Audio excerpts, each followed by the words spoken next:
Hi, my name is Tracy, and I'm going to be talking about culture encounters.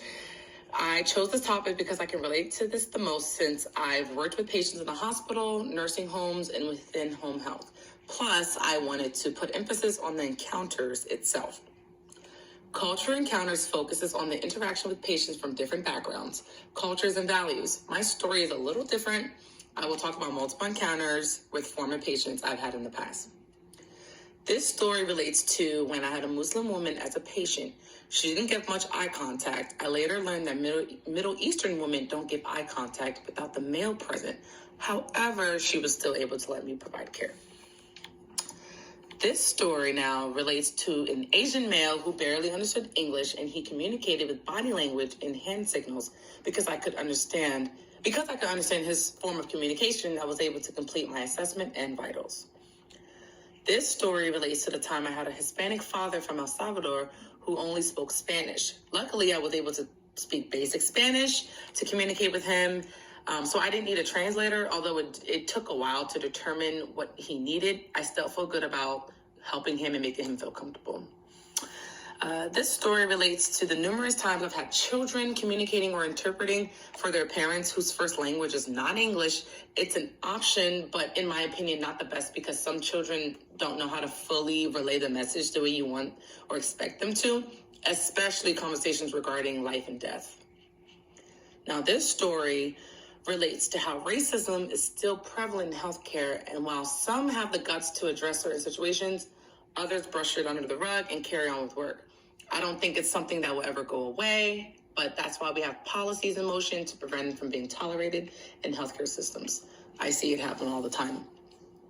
This story relates to the Jehovah's Witness patient I had that was severely ill but refused a blood transfusion. I communicated with the nurse and questioned why he refused, and it turned out that it's against their religious beliefs to accept blood transfusions, even if it's their own blood. That is why it's very important to either ask or check the patient's history from their chart.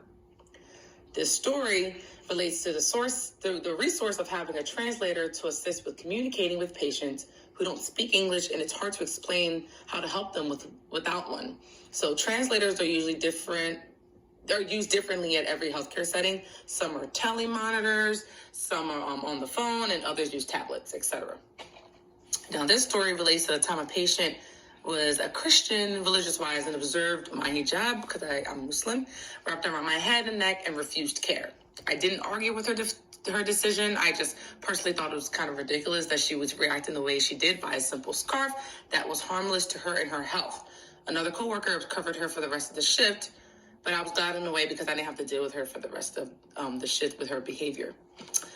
This story relates to a time a woman from Russia had a very dominant personality, like many women for Russia, and she was very aggressive at first, but it was only when I sat next to her and listened to her express herself that she calmed down and was able to build rapport, and I was able to build rapport with her.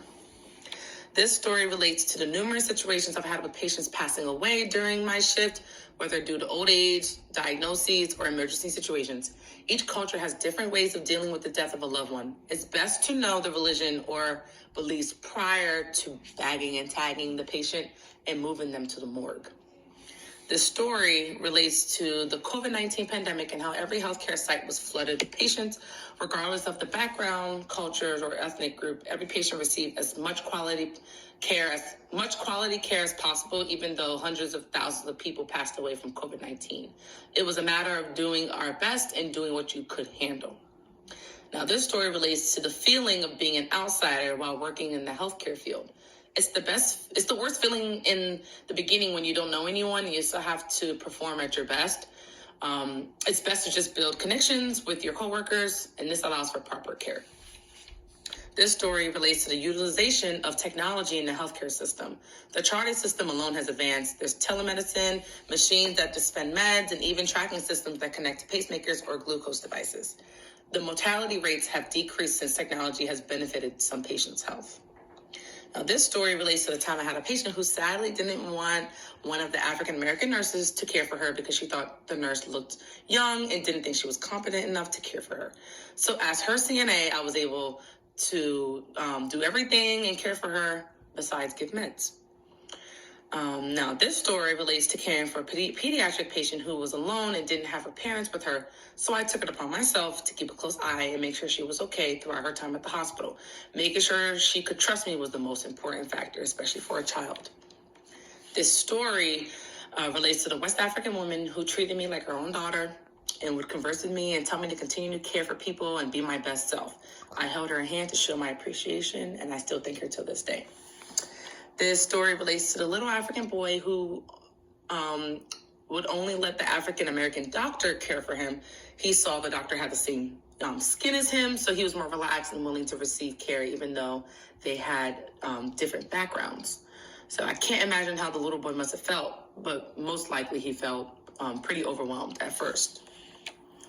And I can say for my last slide, overall, I'm glad the healthcare system is changing and that I was able to not only experience these cultural encounters, but also be able to share them with you all. There's always room for improvement and growth as a healthcare provider, and I can't wait to have new encounters as an RRT in the near future. So yes, thank you for listening to my experience on cultural encounters and also taking the time to just go on that journey with me, even though this is through pictures and no words. Thank you. Thanks for listening. Bye.